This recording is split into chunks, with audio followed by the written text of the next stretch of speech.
Bom, pessoal, então esse é o resumo da, da aula desse módulo, tá? Desses tópicos que a gente estudou. Então, na etapa 1, a gente estudou esses tópicos relacionados à história moderna, que a gente viu, né? Renascimento, Reforma Protestante, formação do Estado absolutista, expansão marítima europeia e os povos nativos que foram encontrados nessa América, e a gente encerrou a etapa 1. A etapa 2 ela vai estar ligada justamente com o que os portugueses encontraram, né, que é a colonização, portugueses e espanhóis, né, relacionados à colonização da América, a história do Brasil colonial e a história do Brasil imperial, tá? No meio do caminho, a gente vai dar uma olhadinha na Revolução Francesa, naquilo que nos interessa para a história do Brasil, tá?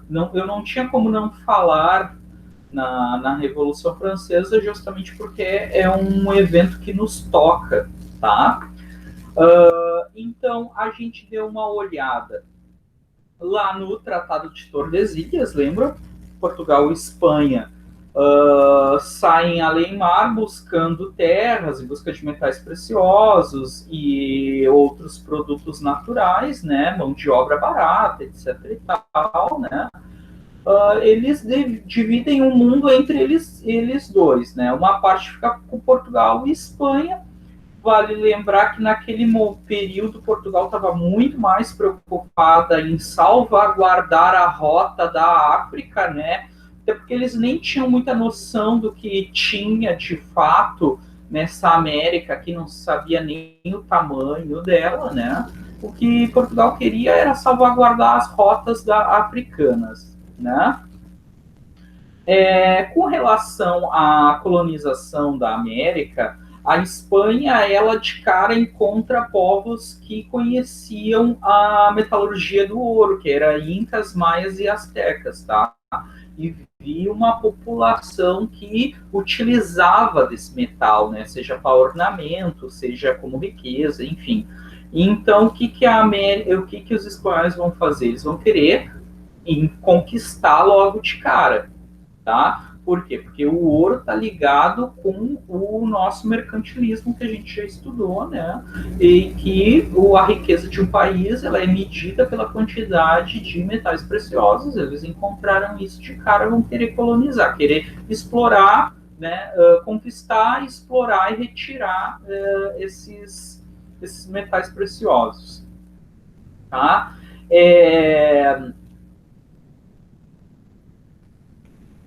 Tinha a relação, só para a gente constar, né, o que é metrópole e colônia. Metrópole é aquele estado absolutista europeu que quer explorar, a colônia é a região explorada, né, por uma metrópole, ok? Dentro dessa relação de metrópole e colônia, tem o que a gente já viu que é o pacto colonial, né? O pacto colonial que está servindo ao mercantilismo, né? De acordo com o Pacto Colonial, a colônia ela deve servir para a metrópole, dando metais preciosos e gêneros tropicais. Gêneros tropicais são alguns produtos que só se encontram em regiões tropicais ou só podem ser cultivados em regiões tropicais, né? Em troca, a metrópole ela dá o produto transformado e equipamentos. Então, a colônia ela não podia comprar de qualquer metrópole da metrópole que pagasse menos. Não, ela só podia comprar da sua metrópole. O que a gente vê é que, no final das contas, a metrópole acaba ficando com um lucro 100%, porque ela recebe os metais preciosos e os produtos naturais, né, dessa colônia, e ela vende a um preço muito mais caro esses produtos manufaturados, transformados, né? Por exemplo, o algodão, né? A colônia não podia não podia fazer tecidos, mas ela podia produzir algodão. Ela vendia o algodão a preços super baratos para a metrópole, e a metrópole vendia o tecido feito de algodão para a colônia, a um preço super alto, né? Então a gente vê que o pacto colonial garantiu o sucesso, a riqueza sempre dessas metrópoles, né? Seja ela Portugal, Espanha, tá? Tem aqui a definição que a gente viu, né? O pacto colonial pode ser definido como um conjunto de regras, leis, normas que as metrópoles impunham às suas colônias durante o período colonial. Estas leis tinham como objetivo principal fazer com que as colônias só comprassem e vendessem produtos da sua metrópole, o que vai garantir a super riqueza delas, né? E também garantir uma dependência da colônia. A colônia acaba sempre se tornando dependente, tá? A gente viu também que dessas regiões aqui da América Central vieram muitos metais preciosos, né? A gente tem bem aqui no centro Potosí, depois a gente tem aqui bem na pontinha, aqui ao norte, né, da América do Sul, grandes quantidades de jazidas, né, de ouro, prata, né, e, claro, na América Central, aí ela foi totalmente saqueada, né. A conquista dos povos nativos, a gente pode dizer que, assim, cerca de 70 a 80% da população indígena que vivia nas Américas, ela foi exterminada, ligada principalmente a uma coisa chamada guerra biológica, né? O que seria isso? Os nativos não tinham anticorpos para combater as doenças que os colonizadores trouxeram. Então, doenças como gripe, por exemplo, que é algo muito comum para nós, para os indígenas daquela época foi letal. Né? Os corpos deles não conheciam essas doenças, né? Depois tem a sífilis, que é contraída, né, por relação sexual. Teve também a lepra também, tá? Foi muito prejudicial para essas populações indígenas, tá? Num segundo momento, os povos, os espanhóis acabavam se aliando, tá, aos nativos, tá, tentando fazer uma espécie de alguma aliança. Nesse sentido, tem dois sistemas que a gente viu, né, que se chama a mita e a encomenda, tá? A mita é o processo no qual os espanhóis invadiam tribos indígenas e ofereciam aos nativos proteção em troca da sua mão de obra. Porque os diversos povos indígenas, eles não tinham uma relação amistosa entre eles, né? Eles normalmente entravam em conflito. Então, os espanhóis ofereciam uma proteção contra os outros povos indígenas, né, em troca de mão de obra forçada, né? E o segundo foi a encomenda, que é um sistema de salvação da alma em troca de trabalho, né? Então, e aí nisso quem vai estar atuando são os religiosos, em especial os jesuítas, que a gente já tinha estudado no outro módulo, né? Os jesuítas fizeram também a sua parte no processo de conquista, tá? Deixando um pouquinho de lado a colonização espanhola, se centrando no Brasil, né? A gente separa o período colonial brasileiro em algumas fases, tá? Tem o período pré-colonial, o período colonial que é dividido em dois, que é o ciclo do açúcar e depois o ciclo do minério, o ciclo do ouro também, tá?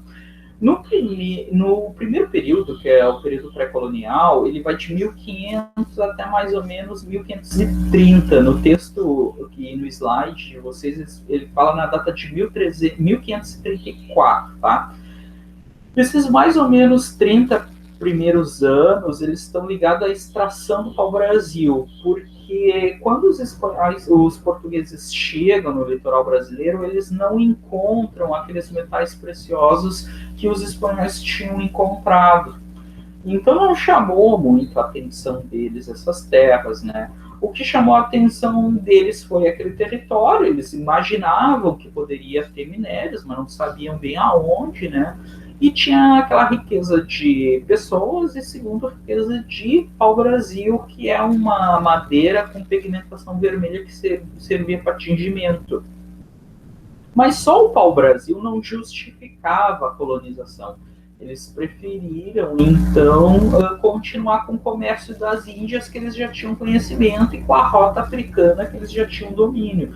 Então, a colonização do Brasil ficou meio de lado, tá? Num primeiro momento. A partir do momento que o litoral brasileiro começou a ser invadido demais por franceses e holandeses, eles entenderam que eles deveriam colonizar aquele território de uma vez, né? Antes que ele fosse invadido pela França ou pela Holanda. O problema foi que não tinha nada lucrativo suficientemente, tá? E aí que a gente tem o início não só da colonização, mas também do chamado ciclo do açúcar, tá? Bom, no primeiro momento eles dividiram o território em faixas de terras, chamadas capitanias, né? Ele era dado por um donatário e esse donatário tinha que trazer gente para morar e fazer essa terra aqui dar lucro, né? Por que isso? Porque Portugal, a coroa portuguesa, não tinha dinheiro suficiente para ela sozinha colonizar. Então, ela transferiu isso para um particular, para um terceiro que tivesse interesse na exploração, né? De fato, não deve ter sido muito fácil, porque o sujeito vinha sozinho ou com uma série de pessoas para colonizar isso. Mas como na época se tinha noção que ter terra era ter riqueza, as pessoas acabavam aceitando. Provavelmente foi muito difícil, né? Imagina uma terra cheia de pessoas, né? Pessoas que não queriam ser dominadas, né? Cheio de animais diferentes e uma mata virgem, né? Cerrada. Então eles tinham que transformar aquele ambiente e ao mesmo tempo se cuidar para não ser atacado, tá? Porque a produção do açúcar nesse período, tá? Como tinha que ser colonizado, tinha que ter, e não tinha ouro, né? Então eles resolveram escolher um produto que fosse rentável para a época e, por incrível que pareça, a gente já viu isso, o açúcar era um produto extremamente valioso naquela época, tá? Segunda coisa, os portugueses já possuem experiência prévia na produção da cana nas Ilhas Canárias e na Ilha dos Açores. O clima quente e úmido, com chuvas regulares o ano inteiro, era favorável para a produção da cana. E terceiro, o terreno era fértil, tá? Então, tinham todas as condições para implementar o cultivo do açúcar. O problema era o quê? A mão de obra. Não tinha gente suficiente na colônia, muito menos em Portugal, para implementar isso. Como é que eles resolveram o problema da mão de obra? Como Portugal já tinha passado muitos anos em contato com os africanos e eles já possuíam o sistema de escravização, os portugueses passaram a comprar a mão de obra escrava lá dos africanos, tá? Lá dos africanos. Como é que se dava essa escravização? A gente já estudou isso. Escravo é aquele que pertence a um povo vencido. Então, um determinado povo, uma determinada tribo africana sabia que tinha comprador interessado, promovia alguma guerra com o povo vizinho ou com o povo inimigo, escravizava aquelas pessoas e vendia para os portugueses. Tá? Foi assim que foi resolvido o problema da mão de obra, mesmo tendo causado outros problemas. Tá? Aqui a gente vê o esquema do engenho. O engenho, primeiro, era a unidade que fabricava a cana, depois ele acabou se designando o local inteiro. No engenho tinha tudo, tinha a casa do senhor, tinha a capela, tinha a senzala, tinha o canavial, tinha o local onde se transformava a cana, né, em açúcar ou em outros produtos. e o engenho acabou se tornando uma espécie de uma pequena cidade. Tudo ocorria dentro do engenho, desde o nascimento, casamento, morte, etc. e tal. Tudo isso sob a ordem do dono do engenho, do senhor do engenho, tá? O comércio entre Brasil, África e Portugal, ele é caracterizado como comércio triangular, né? O Brasil comprava escravos da África com produtos in natura, vamos dizer assim, né? Tabaco, aguardente, que era o subproduto da cana, e o melaço também acabava servindo como moeda de troca em troca de escravos. O Brasil utilizava esses escravos para a produção da cana, do café, do cacau e outros produtos e encaminhava para Portugal, vendia para eles a baixo custo pelo Pacto Colonial. Portugal, por sua vez, vendia esses produtos manufaturados para o Brasil, como a gente já viu, né? A colônia não podia ter indústria, né? Ela ficava dependente. Portugal, por sua vez, pegava todas essas riquezas, poderia comprar mais escravos, né, da África, também pagava preços irrisórios. Em geral, eles vendiam por armas, tá? Porque não se tinha arma de fogo, foi introduzida pelos portugueses, tá? Portugueses e espanhóis na África, tá? E em troca, eles compravam escravos, marfim, né? E especiarias, tá? Vindas da África. Essa relação aqui a gente chama de comércio triangular, a gente já deu uma olhada nisso, tá? Nesse meio tempo da produção do açúcar, teve dois eventos importantes que tocam a nossa história. Primeiro foi a União Ibérica, onde morre o rei português e não tem descendente. Isso daqui é importante porque daí aquele Tratado de Tordesilhas, que a gente estudou no outro módulo, ele fica meio que sem valor, né? Porque Portugal e Espanha estão unidos pela mesma coroa. Nesse meio tempo, o Nordeste brasileiro, principalmente a região ali de Pernambuco, ela é invadida por holandeses, tá? Eles ficam pouco tempo, até porque na época parte do pessoal da colônia se desagradou e expulsou esses holandeses, né?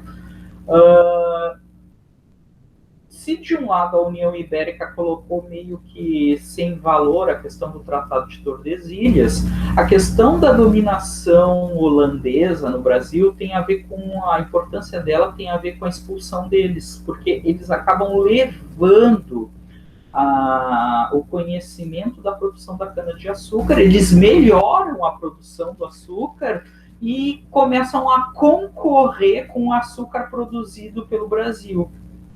E aí o que acontece? Tem o declínio, né, dos lucros, né, do monopólio do açúcar. E aí dá uma baita de uma crise no mundo colonial brasileiro, né? O que acontece? Tem o surgimento do movimento chamado bandeirantismo, que eram particulares ou as entradas, né, a gente já viu, organizadas pela coroa portuguesa, que foram buscar índios para ser escravizados, porque eles não conseguiam mais comprar escravos africanos, né, porque não tinha mais lucro por causa da questão do açúcar. Segundo, tentaram buscar ouro, né, ou metais preciosos pelo interior do Brasil. Por quê? Porque já que os espanhóis tinham encontrado, né, metais preciosos, provavelmente no Brasil também teria, né? E aí os caras vão pelo interior do Brasil em busca de metais preciosos e enquanto não encontravam, escravizavam indígenas. Eles se deram por conta que era mais fácil escravizar os indígenas que já tinham sido aculturados, né? Quem é que aculturou os nativos? O jesuíta. Então, os bandeirantes acabavam atacando as missões jesuíticas. Claro que jesuíta e bandeirantes se odiavam em função disso, né? Então, uma das perguntas vai ser ali dos dos nossos questionários o que era entrada e bandeira. Entrada e bandeira é praticamente a mesma coisa, né? Expedições ao interior do Brasil em busca de índios para ser escravizados e metais preciosos. A diferença é que a entrada era promovida pela coroa portuguesa, a bandeira era produzida por particulares, tá? Nisso, no final do século XVII, início do XVIII, né, eles encontram metais preciosos na região onde hoje a gente chama de Minas Gerais, né? Aliás, o estado de Minas Gerais tem esse nome justamente por causa disso, tá? E aí tem o início do ciclo do ouro, tá? A principal característica do ouro encontrado no Brasil é que ele é chamado de ouro de aluvião. Ele é um ouro que não está em minas ao fundo, ele está justamente em rios e no fundo de rios. E que isso significa a ideia do ouro de aluvião. Ele vai ter dois tipos de empresa. A lavra, que é a grande extração, a gente está vendo aqui uma representação dela, e a gente tem a faiscação. Depois que os lavradores, né, normalmente o proprietário tinha vários escravos, né, retiravam todo aquele ouro dali, eles abandonavam o lugar, e aí algumas pessoas mais pobres, né, ou até mesmo escravos, iam para essas lavras que já tinham sido extraído tudo para ver se conseguia mais alguma coisa, né? Essa pequena extração é chamada de faiscação, tá? O problema desse período foi justamente os impostos que a coroa portuguesa fazia para tentar tirar vantagem disso, né? 20% do ouro encontrado deveria ser entregue para a coroa portuguesa, era chamado de o quinto, né? Era um imposto, e o quinto acabou ganhando a expressão quinto dos infernos, né? Os lavradores, depois de ter todo aquele trabalho de tirar o ouro, não queriam, claro, ter que entregar o ouro para a coroa portuguesa de graça, né? Mas, enfim, né? Isso acontecia.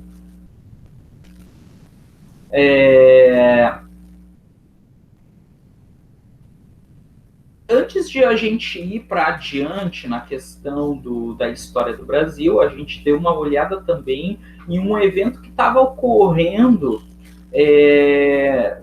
mais antes da proclamação, antes da independência antes do período do Império no Brasil, né? Nesse meio tempo, ocorreu uma revolução na França, chamada Revolução Francesa. A princípio parece que a gente está meio destoando, mas é que na verdade ela tem algumas coisas que nos toca. Eu não vou entrar nos detalhes maiores, tá? Eu só vou chamar atenção para duas coisas, tá? A Revolução Francesa, ela é importante não só para a nossa história, mas para a história mundial, porque ela derruba as monarquias absolutistas, é o primeiro ponto, né? Ela vai por fim àquele poder absoluto e dos reis, e o poder acaba sendo dividido principalmente em duas instâncias, né, que é o legislativo, o judiciário e o executivo, né? Ele parte o poder em três, né? E para nós ela faz sentido para nós o nosso tempo, porque ele vai tentar acabar com o privilégio do clero e da nobreza. A gente já estudou isso, né? Isso aqui é uma charge da época, a gente já viu, né? Em que o povo, o terceiro estado, acaba carregando sozinho, né? Sustentando os privilégios da nobreza e do clero. Isso para nós nos faz sentido porque a maioria de nós, ou talvez todos nós aqui, somos membro desse povo, né? E a gente não gosta de sustentar privilégios de uma elite, tá? Então, o povo se revolta e derruba a nobreza e derruba o clero, tá? Então, esses dois pontos principais para nós, tá? que é justamente o sentido da Revolução Francesa e o porquê dela, tá? A queda da Bastilha, que era, na verdade, um depósito de arma, tá? A Bastilha, ela é a data comemorativa da Revolução Francesa, tá? A população pegando em armas e derrubando essas monarquias, tá? A questão do Napoleão a gente vai deixar em suspenso, tá? Para essa nossa revisão não nos cabe, tá? O que nos interessa a Revolução Francesa para a história do Brasil? Bem, a questão é justamente que a Revolução Francesa ela vai se estender para os outros países, né, para os outros estados europeus. Ela vai chegar na Espanha, vai chegar na Suíça, vai chegar na Holanda, né, e vai chegar em Portugal, né, e o rei português vai ficar apavorado com isso, né. Imagina ele ser deposto, tá? Então ele tinha um impasse, ou ele se rendia, fazia algum acordo com o rei da França, ele não sabia o que fazer, mas foi ofertado para ele uma alternativa dada pelo rei da Inglaterra, né? A Inglaterra ofertou uma alternativa para ele. A gente te ajuda, né? E em troca, tu mantém o comércio com a gente, né? O Napoleão, o sonho dele era conquistar toda a Europa, né? Ele só não conseguiu conquistar a Inglaterra porque a Inglaterra é uma ilha e, enfim, eles eram especializados na marinha naval, coisa que o Napoleão não tinha, né? Então a Inglaterra faz esse acordo e Portugal foge para a colônia dele mais rica, que era o Brasil, em função do ouro, né? A família portuguesa vem para o Brasil. Primeira coisa que ele vai fazer é abrir os portos do Brasil às nações amigas. Na verdade, a nação amiga era a Inglaterra, né? Era esse o acordo, a condição, né? E a Inglaterra vai ficar feliz porque vai poder vender seus produtos para o Brasil. Segunda coisa, a coroa portuguesa vai tentar transformar a colônia num império, né? Ele vai tentar recriar Portugal no Brasil. Então ele vai receber investimentos, vai ter desenvolvimento econômico, cultural, político, vai ser criado faculdades, escolas, universidades, imprensa, museu, tudo que a colônia não tinha. Então, para a época foi muito bom. Tanto que em 1816, se não me 1815, desculpa, 1815 o Brasil é elevado à condição de reino, ou seja, ele deixa de ser colônia, né? E tem uma grande quantidade de investimento. Quem não vai gostar disso vão ser os portugueses, tá? Porque Portugal vivia de acordo com o Pacto Colonial, lembram, né? Ele dependia daqueles lucros que vinham da colônia, né? Então, em 1820, vai ter uma revolução em Portugal, chamada Revolução do Porto, que vai pedir o retorno do Dom João VI para Portugal. Qual é o objetivo disso? O objetivo é recolonizar o Brasil, né? Claro, depois do Brasil ter se tornado, o reino se tornado independente, não vai querer virar colônia de novo, né? Não vai fazer sentido isso. Com a partida, e o Dom João VI volta, né, para Portugal, com a partida, ele deixa o filho dele, o Dom Pedro I, como regente, e o Dom Pedro vai fazer uma independência, tá? Ele vai se apoiar principalmente com a elite econômica do Brasil e vai formar a independência, tá? Formada a independência, o Dom Pedro tenta ao máximo se aliar com a elite local para tentar se manter no poder. O problema foi que o Dom Pedro acaba tentando refazer o absolutismo monárquico no Brasil com a Constituição de 1824, né? Dividindo o poder em três, né? Que nem aos moldes da Revolução Francesa. o executivo, legislativo e judiciário, só que ele criou um quarto poder, que era o poder moderador. A gente já viu, né? O poder moderador era o poder exercido por ele mesmo e ele poderia anular a decisão dos outros três poderes.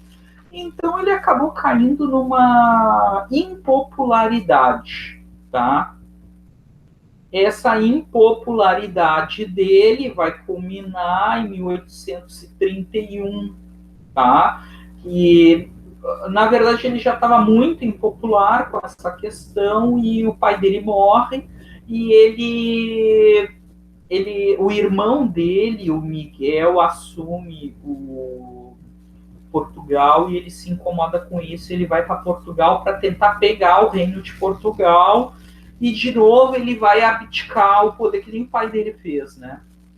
Ele vai abdicar o poder em favor do filho. O problema é que o filho dele tinha 5 anos de idade. Esse era o problema, tá? O problema dele é o que o Dom Pedro II, o pai dele, o filho dele, né, tinha 5 anos de idade. Nesse, de 1831 a 1840, tem o início do período regencial, né? O que é a regência? Pessoas mais velhas, né, cuidariam do Brasil até que o Pedro II tivesse idade para ser imperador. O problema disso é que uma série de revoltas eclodiu no Brasil. Eu não tratei com vocês, é uma pena, porque esse período é riquíssimo de eventos, tá? Eclode revoltas para tudo que é lado e cada grupo querendo um interesse. Uns a favor de Portugal, outros a favor do Brasil, uns a favor da recolonização, outros a favor de se separar, né? Houve pelo menos 3 separações, né? Teve movimentos separatistas, um foi a Farroupilha, teve outro em Santa Catarina com a República Juliana, teve outro na Bahia, né? Então, assim, teve uma série de revoltas separatistas. 1840 tem o chamado golpe da maioridade, que vai colocar o Pedro II como imperador do Brasil aos 14 anos, tá? O principal motivo foi para tentar acalmar os ânimos dessas revoltas que estavam ocorrendo no Brasil, tá? Se imaginou, e de fato, né, ela vai acalmar todas essas revoltas provinciais que eclodiam por diversos motivos, tá? Sob o segundo reinado, que é a ideia do Dom Pedro II, né, vai ser um período de grande desenvolvimento econômico do Brasil, ligado principalmente à produção do café. O café vai cair no gosto internacional, vai ter um desenvolvimento muito grande das propriedades que produziam café, mas vai ter alguns eventos que vão desgastar a figura do Dom Pedro II. Primeiro, que o poder moderador continuou existindo. Aquilo incomodava, né, as elites econômicas. Segunda coisa, os cafeicultores ganharam muito poder econômico e não tinha participação política, principalmente em função da maneira como era organizada a política, mas em segundo também por causa do poder moderador, eles se incomodavam com aquilo. Terceiro lugar, foi a Guerra do Paraguai. A Guerra do Paraguai, que é também interessantíssimo estudar, a gente não vai poder, tá? O Brasil se envolve num conflito que, na verdade, tinha a ver com Paraguai, Argentina e Uruguai. O Brasil entra nessa disputa achando que ele ia tirar alguma espécie de vantagem. O Brasil sai vencedor, mas, por outro lado, sai com uma dívida enorme e com muitas mortes, tá? Depois da Guerra do Paraguai, principalmente a ala militar saiu muito desgostosa porque queria aumento de salário e queria também promoções, o que eles não tiveram. Então tinha uma série de pessoas descontentes com a administração do Dom Pedro II. Nesse meio tempo surgiu o Partido Liberal, que era a favor das ideias republicanas da Revolução Francesa, de derrubar monarquias, era contra o poder moderador, era contra a monarquia em geral, tá? E a gota d'água, se eu tivesse que dizer para vocês assim, ó, qual foi a gota d'água da proclamação da República, ou desculpa, para o fim da monarquia e início da República no Brasil, foi a abolição da escravatura, no 13 de maio de 88. Na época, os cafeicultores e a população em geral, ela se sentiu lesada por isso, porque o escravo ele era visto como uma mercadoria e era uma mercadoria cara. Comprar um escravo não era barato, era muito, muito, muito caro, né? E o Dom Pedro, ele vai, na verdade, a filha dele, né, a Isabel, ela abole a escravidão. Os proprietários de escravos se sentiram muito lesados e aí sim, né, eles estavam extremamente descontentes com a monarquia, tá? Os motivos da proclamação da República ele é bem conturbado, eu não vou tratar com vocês, tá? Aquela semana da proclamação da República. No vídeo que eu deixei para vocês, tratou sobre isso, né? Foi uma coisa bem confusa, né? Tinha até fake news envolvido nisso, né? Mas se eu tiver que destacar os principais fatores para o final da monarquia, são esses 4, tá? Descontentamento dos militares, desenvolvimento econômico dos cafeicultores, eles tinham desenvolvimento econômico, mas não tinha participação política, eles queriam, né? Formação dos partidos republicanos por todo o país e, por último, a abolição da escravatura. Aí foi a gota d'água para o descontentamento total. Tá, pessoal? Então, assim, ó, eu tentei chamar a atenção para vocês dos principais pontos que a gente estudou e, principalmente, chamar a atenção de vocês para as questões que eu vou solicitar para vocês aqui nas avaliações, tá? Segunda coisa, se vocês tiverem que imprimir algum material, eu vou pedir para vocês que vocês imprimam os textos, o texto 1, 2, 3 e 4. Tá? Não precisa imprimir aquele material que a escola forneceu, porque tem muita coisa, vocês vão gastar muito dinheiro. Deixe para imprimir só os textos que eu coloquei, ou até os slides. Os slides também estão ali, vocês podem imprimir, tá? De repente dá para compilar os slides, colocar várias paginazinhas numa folha só, tá? E eu também deixei os vídeos, tá? Porque eu imaginei que vocês não ia dar tempo, de repente, vocês de darem uma lida no material. Então, os vídeos ajudariam vocês a estudar para fazer as avaliações. Tá, pessoal? Foi um prazer aí. E desejo aí uma boa avaliação para vocês.